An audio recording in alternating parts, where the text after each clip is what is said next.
Welcome to the Stronger for Business podcast with Dyfrig Jenkins, Pete Rushmer, and myself, Bev Thorogood.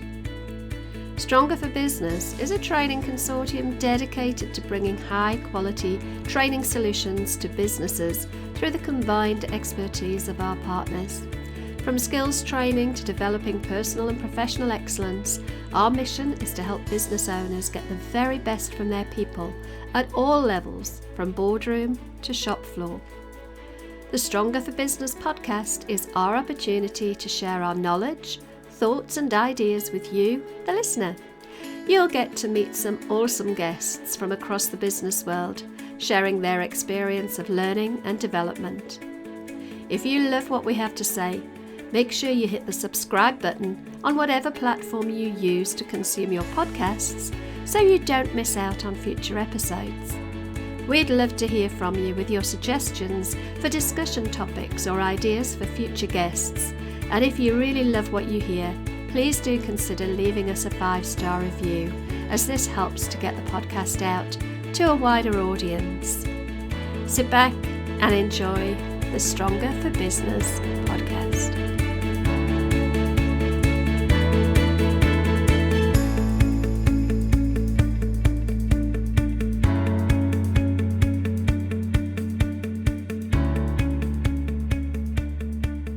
Hello everybody and welcome to Stronger for Business. So this is week 2, although it's not episode 2, this is week 2 in our Hot Seat series. So I had the pleasure of being interrogated last week. We're going to interrogate Dyfrig today. Interview, chat. Yeah, I'm not comfortable with interrogation. Happy to answer questions though. So I've got Pete here with me. We're going to be finding out a little bit more about Dyfrig, aren't we? So finding out a little bit more about your business, Dyf, and also a little bit more about you as a person. We've been running these podcasts now for just over 4 months, and we've had some great guests, and we've talked a lot between us, but we've not necessarily got to really share who we are with the audience. So I was in the hot seat last week, Dyfrig today, we've got Pete next week. So Dyf, tell us a little bit about you. Tell us things we don't already know. What's your background? Where did you how did you get where you are today? Oh my God, we've only got half an hour. Yeah, when I was 30, it would have been a shorter story, but it's definitely a longer story now. So kind of chronologically, I guess. So I grew up in South Wales. The accent isn't that strong anymore because of... okay, maybe it is. Judging by the look on your faces. It comes and it goes depending on who I'm talking to. Yeah, so I grew up in South Wales. When I left school at 16. I didn't know, like lots of people, I didn't know what I wanted to do. But there was an opportunity in a catering college. So I went to catering college for 2 years. I trained as a chef. I got a whole list of City and Guilds qualifications. Don't even know if they still have those anymore, do they? Maybe they do. A whole raft of City and Guilds from everything from being a qualified chef, to front of house service and food and beverage service and everything else. And it was hugely enjoyable and quite a formative 2 years for many reasons that we probably shouldn't talk about on a business podcast. So then, the first couple of roles then for me, the first 3 years were working in catering and hospitality. My first job, I was 19, I was running a pub, which was the best pub in the area that I lived in, partly because of me, I think, but it was great. It was really, really cool. And then I did that, and then I was a head chef in a hospital for a little while. I was a duty manager in a Bernie Inns. You have to be a certain age to know what a Bernie Inn is, but it's like Beefeater is now, I guess. That was a long time ago. And interestingly, as I was going through those first few roles, after studying and learning to be a chef for 2 years, I actually realized I didn't want to do that anymore because I much prefer being front of the house. That was much more enjoyable, interacting with the customers and providing a really good customer experience. And then that led me, I remember having a conversation actually with one of my bosses, one of my employer's daughters, who was cabin crew. She flew for British Airways and probably in the golden age of long haul flying. And I'd see her once every 3 months because guess what? She'd just been on another round the world trip. She'd been away for 4 or 5 weeks, and she'd been to Los Angeles and then Hawaii and then Japan and China and just literally going all the way around the world. And she said, why don't you just give that a go? It's like, nah, that's not really my kind of thing. So after a while, I was coming to my natural end and working for her dad. And so I applied for a couple of airlines, and I got a job.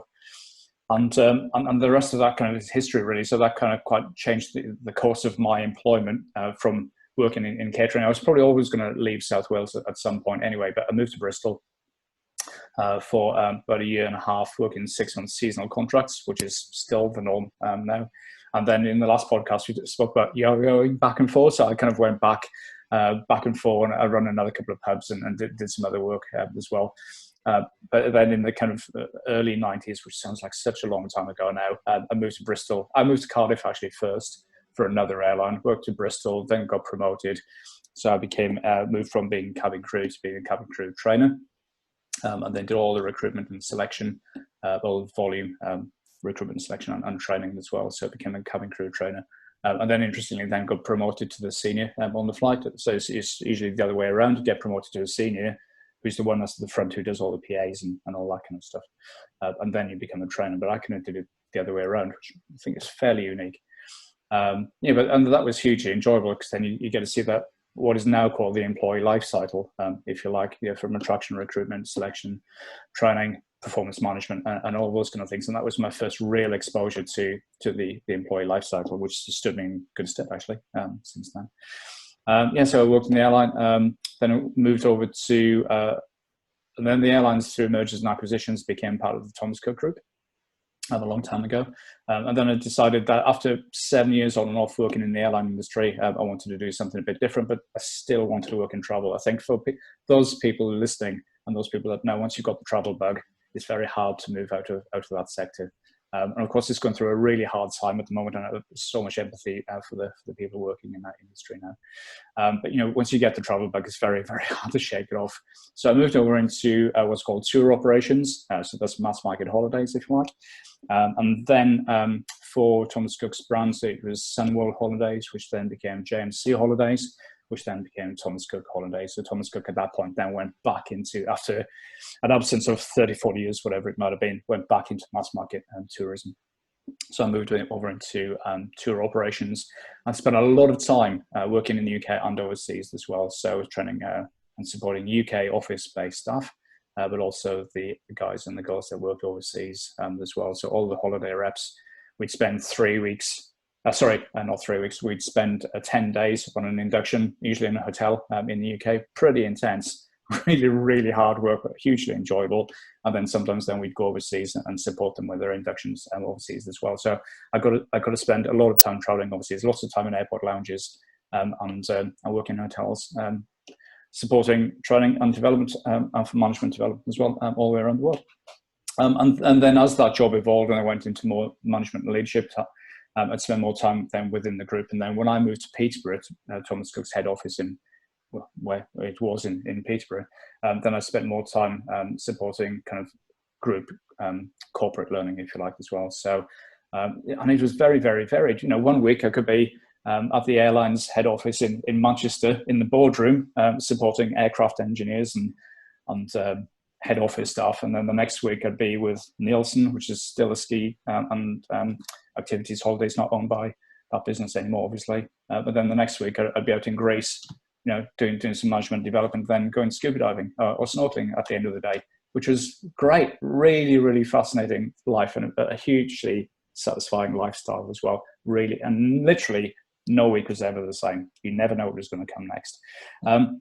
But then it was time, because my wife, Elaine, she also worked for Thomas Cook. She worked overseas for 5 years in Mallorca. Her background is in childcare, and she ended up running all the overseas kids clubs for Thomas Cook Holidays. And then, so kind of we met through work. We relocated to Peterborough. Elaine then left the company. We got married. We started having a family. And that kind of lifestyle is great while you're single. And some people manage it when they've got families as well. But it was time to do something different. So then I moved to Barclaycard's head office in Northampton, and I had quite a few roles there, from learning and development business partner.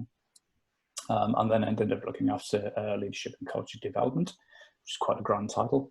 I spent 4 years at Barclaycard, working at Barclays as well, so supported the businesses in the UK.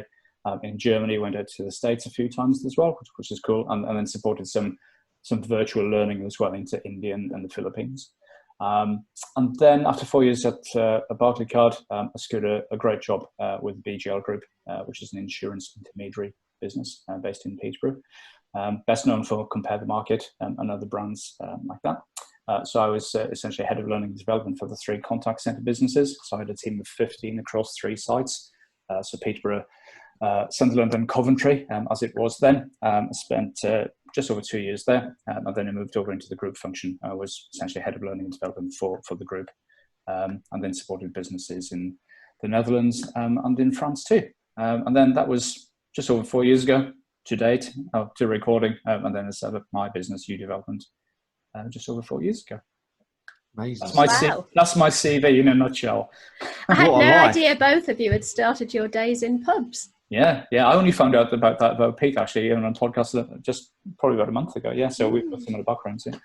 Pete, I've not introduced you into the conversation yet. We've been going 10 minutes. Hello, my love. How are you? It's fine. No, it's fine. I've just been chilling in the corner listening to Dove tell his story. What a fascinating story. I feel quite jealous actually about how well travelled he is. Very jealous, I must say. I do annoy the kids when something comes on TV and we go, "Have you been there, Daddy?" And I go, "Yeah." It's right.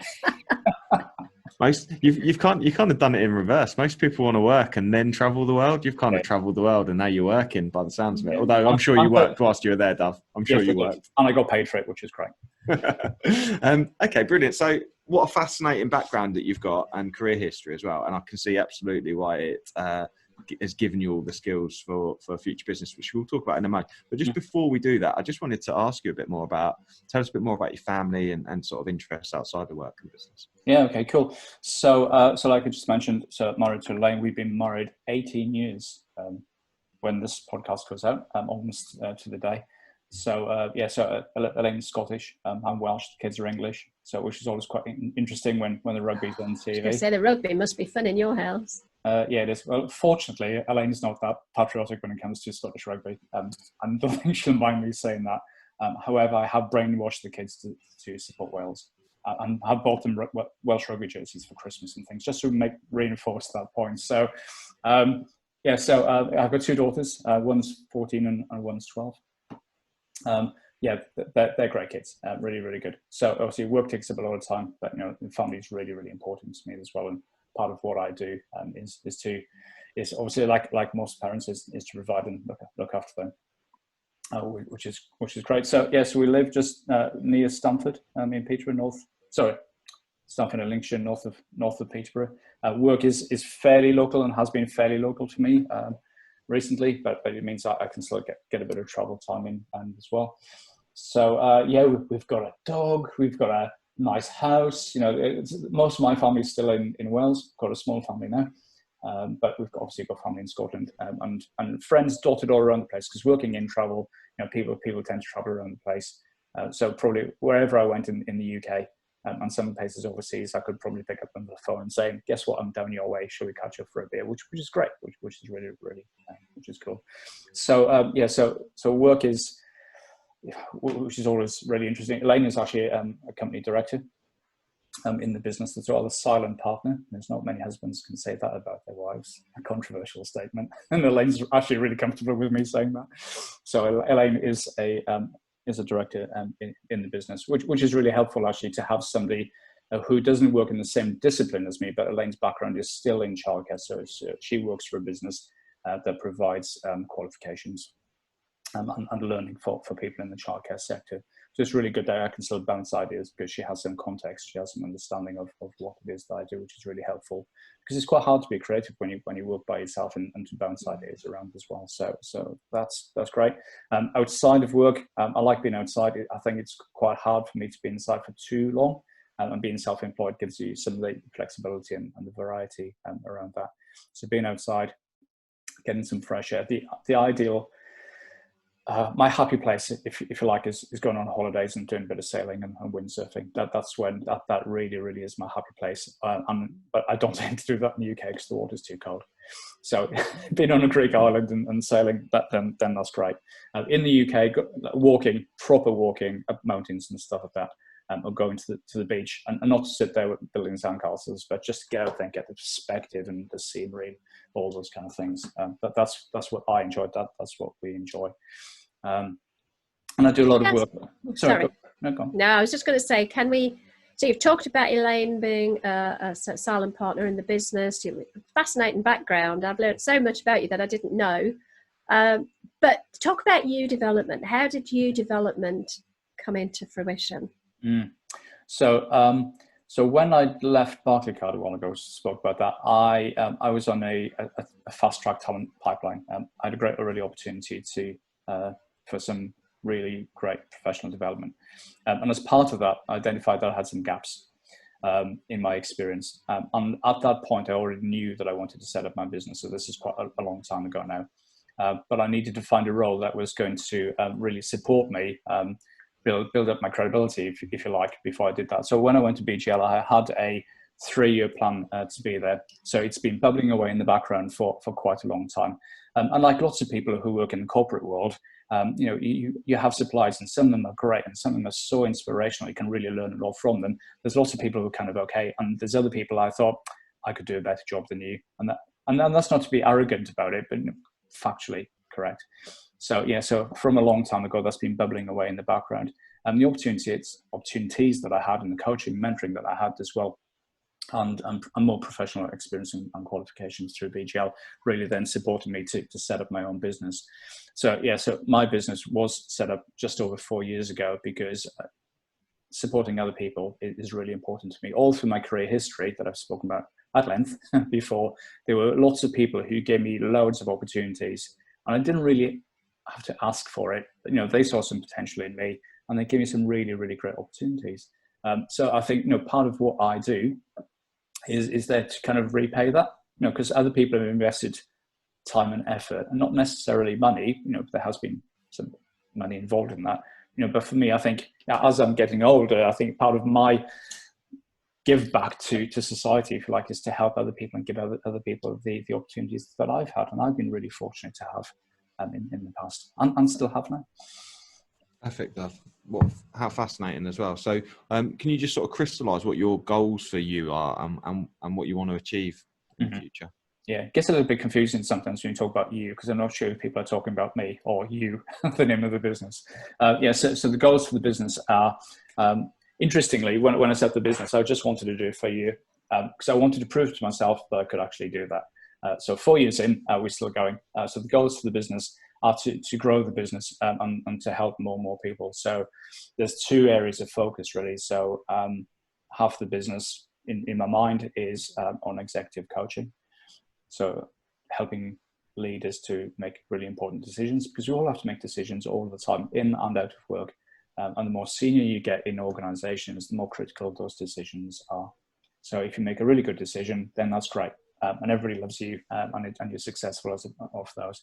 And sometimes we make decisions that we think, oh God, I really regret making that. And of course, the more senior you are, the more critical those decisions are. And if we make too many bad decisions, then that's not great for us, for our own motivation, but also professionally that can be a little bit limiting as well. So being a coach or having a coach can really help people bounce some ideas around and get some clarity as well. And I've had coaching and mentoring in the past, and it really, really helped me. So I can see the power and the benefit of that.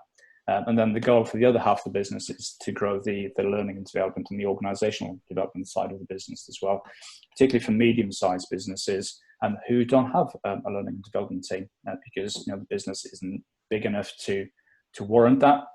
And maybe because they're starting, there's a desire to create a learning culture, if you want to use that term, but they haven't got the support or the expertise internally as well. So so the goal is to maintain and grow my business, so it allows me to do all the stuff that I want to do professionally and the stuff that I love doing, but also as well, to help individuals and businesses and teams.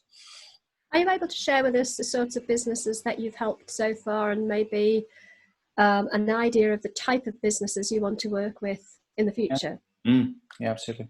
So what's really interesting is I paid for a mentor last year, and part of the feedback from the mentor was you need to have one ideal client. But that's really, really hard. And we had quite a few difficult conversations around, well, actually, I don't have just one ideal client, because of what I do is quite varied, and the businesses that I do support and can support, and that can be quite varied as well. So for the individuals from a coaching perspective, I've because I have to be careful what I'm saying, obviously, because it's about confidentiality. Of course. But they have been people who have been self-employed and have worked for large consulting firms, as an example. So stepping into a large consultancy firm is quite interesting. It's quite different. Other clients have been directors in financial services. Others have been business owners with very well-established businesses, with 6-7 figure turnover, big teams, and just do I maintain or do I grow my businesses? Those kind of conversations. There have been other business owners who get to that point of, actually, do I carry on my business or do I not carry on? I've now got to a level of, actually, I don't know, because I now have to start letting go of the stuff I've always done. But now I need to be more strategic and less kind of operational, which is a challenge for lots of medium and smaller businesses as well.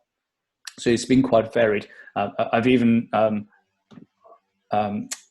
coached a person in Ibiza and the other places as well. And one of the clients has also been somebody who's making that decision: do I go up into the C-suite? So do I go into board level or not? And actually helping that person get clarity around that as well, because that is a big career decision. Do I stay at a very senior level, or do I now step up? And actually, am I ready to step up into the boardroom or not? And start to think about all the stuff that needs to happen to help that individual to have the thought process to get in there, or actually decide not to do it as well, because obviously that's quite important. So it's all around coaching. It's all about leadership. But my ideal client is somebody who's in a large business, but I would never exclude somebody, or would very rarely exclude somebody who didn't fit into that ideal client. And then for the businesses, for the organizational development and the learning development side, some of my work has been with large businesses. So some of my own clients have included BGR groups, so one of my former employers. Also, I go for insurance as well. Hobart UK, Hobart, a great organisation. So they work in sales and service, and also supply equipment to the catering industry and retail as well. So yeah, again, it's very varied. So a lot of my customers have still been in financial services, because that's where my expertise has been for 10 years, just over 10 years of my career. But the field that I work in is very, very transferable. And actually human behavior is replicated regardless of what sector that you're in. But I also do some associate work as well. So I do tend to get parachuted in on odd days and to work on contracts for associate businesses as well. So I've worked with businesses like HSBC, Dyson, Ricoh, lots of other businesses in the UK over the last couple of years too. Awesome. Some big names there. Big names there, Duff. Great experience that you've got. Fantastic. Can you, in a nutshell, Pete, I'm so sorry to barge in, but I think, can you just, in a nutshell, describe coaching versus mentoring? Because I think a lot of people don't recognise that there's a difference. If you could give us a very brief, this is coaching, this is mentoring, this is the difference. It's quite hard to do that in a nutshell, but I'll absolutely do my best. So as a mentor is somebody who usually has a lot of experience or a specialism in a certain area, and is maybe, but not always, older than you or more senior than you. And you go, so Bev, if you were my mentor, I'd come to you and I would say, I have a problem with X. Yeah, but I respect and you inspire me and all this kind of, because there's a behavioural and a connection thing going on there as well. And you would say to me, well, when I've experienced this in the past, this is what I did.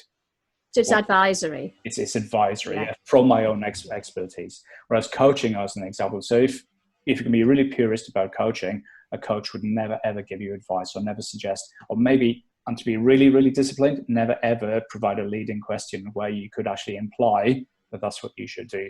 So it's quite a specific skill. So a client or a coachee, depending on the relationship, would come to a coach and say, I have this problem, challenge, this thing that I want to talk about. Can we talk through it? So the role of the coach there is to guide that conversation to help that individual realize their potential, essentially.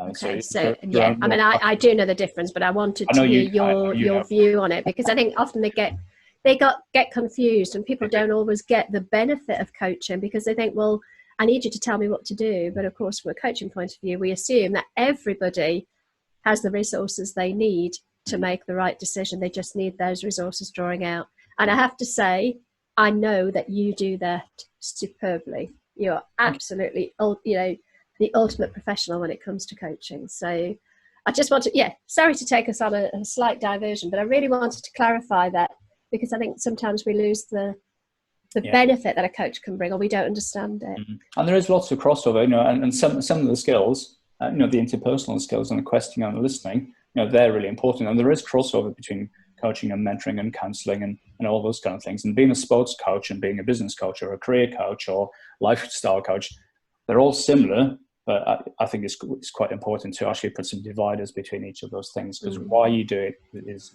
different. Yeah. Interestingly, I think my sort of thought process on this is, if you specify the type of coach you are, then you're probably coaching and mentoring. So I was a health coach, and people would come to me for health coaching, but there's no point in saying to somebody, you need to go and eat better, without giving them advice on how to eat better. So there's definitely a combination between the two. Anyway, I digress. Pete, were you wanting to ask something? No worries at all. I was going to ask stuff. You've had a long and varied career, and in some fantastic companies as well. What's the best advice you've ever received? Oh, okay. So naturally, in the jobs that we all do, there's pearls of wisdom all over the place. And I did. I think what will always stick with me is the advice that Bev had received from her dad. I'm not going to say that because I think you should listen to Bev's podcast from last week to get that. I thought that was great. But there's one. I'm going to read it because I don't want to misquote it. And it's a quote from Steve Jobs, actually. So it might be a little bit predictable in the kind of the world that I inhabit and the kind of work that I do. But Steve Jobs is quoted as saying, "The only way to do great work is to love what you do." And there's definitely been times in my career where I thought, this is actually really hard work, and I'm really, really working really hard, but actually the salary isn't that great, or whatever it is isn't right. So something isn't lining up. There must be an easier way to earn a living, or to whatever it might be. So, but I think as long as you love what you do, I think everything else comes second place to that. And when I was in my previous employee role, especially in the first couple of years, I earned a lot more money as a salaried employee than I did running my own business. And that's true for most people when they set up their own business. But actually the money is important that I earn, because obviously I've got family to care for and all those kind of things. And I want money to reinvest in the business, but I don't do it purely for the financial side of it. It's because I love doing what I do. And I love that moment, whether it's a coaching client or if I'm with 12 people in a room doing something on leadership development. I think, when people walk away from that conversation and you've made a difference to them, that's the bit that's really, really important. Fantastic. So I was going to ask, do you have a quote that stands out? Do you have a quote, or is that your quote? Is there another quote that you kind of live your life by? Somebody once said to me, yes, you can. So that, we've spoken a lot in the previous podcast around imposter syndrome and should I, what if? Just go and do it. What's the worst that's going to happen? Ask the question, do that thing that you've always wanted to do. We have so many limitations, self-imposed limitations. And other people say, no, I don't know if you should do that. Just go and do it. As long as it's legal and it's safe, you're not going to hurt anybody else. Just do it. Yes, you can. It's almost like the President Obama kind of thing, really, if you like. You can do it. Just give it a go. Brilliant. So how can people get in touch with you if they want coaching, or if they want the OD side of what you do for their business? What's the best way for them to get in touch with you, Dev?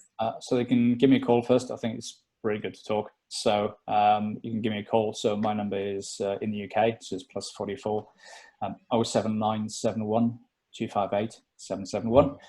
Or you can email me at dyfrig@www.udevelop.com. Or you can go on the website, which is udevelopment.co.uk. And like everybody else these days, all over LinkedIn. So you can find my profile, so Dyfrig Jenkins on LinkedIn, and you can message me from there. And we will put those in the show notes anyway, so you don't have to remember the phone number. It will be in there for the world to see. Ooh, that could be interesting, couldn't it? Yeah. Pete, any last things you want to ask Dov before we wrap it up? Yeah, Dov.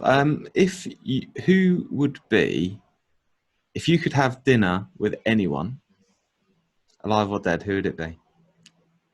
I don't think I want to have a meal with a dead person, I have to say. I think that could be Obviously, they'd be alive, Dove. quite a dull conversation. Do you know what? I've been asked this question before, and I find it so hard to find somebody. And interestingly, I think apolitically, I think the answer, because we just mentioned Obama, I think he would be a great guest. I think, just from a personality perspective, obviously, the experience of living and working in the White House for 2 years. I think to get some insight on that, but I think he just seems like such a nice guy. Of course, we have filters through media and stuff like that, but I think there'd be so many stories to tell, so many experiences, and such interesting viewpoints on things. I think because he's front of mind, just because you were talking about him, I think he would be great. But I'd rather have a banquet with lots of very interesting people, not necessarily famous, but just really interesting people that I'm inspired by. Oh, you could just invite Pete and I around for a barbecue. That would be good, wouldn't it? Yeah, leading question. That's what coaches don't do. I reckon Pete was. I think he was hinting. Make sure you go to the butcher's, mate. Is all I've got to say. Okay, This guy's hungry. We've got great butchers and stuff. Absolutely. Anyway, guys, that's Dev's hot seat all done. Thank you so much, Dev. It's been absolutely fascinating finding out more about you. It's interesting, isn't it? Because we've known each other quite well for the last 2 years now. The three of us have known each other quite well, and we still find little bits of stuff out about us that we didn't know. Next week, we've got Pete in the hot seat, and Dev is going to be hosting, so I can't wait to hear that. So have a listen. Join us next Friday for the Stronger for Business podcast. Bye, folks. See ya. Bye-bye. Thank you for joining us on the Stronger for Business podcast. A final thought before we go. In the words of Henry Ford, anyone who stops learning is old, whether at 20 or 80. Anyone who keeps learning stays young. So stay young and join us next Friday for our next episode of the Stronger for Business podcast.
Thank you for joining us on the Stronger for Business podcast. A final thought before we go. In the words of Henry Ford, anyone who stops learning is old, whether at 20 or 80. Anyone who keeps learning stays young. So, stay young and join us next Friday for our next episode of the Stronger for Business podcast.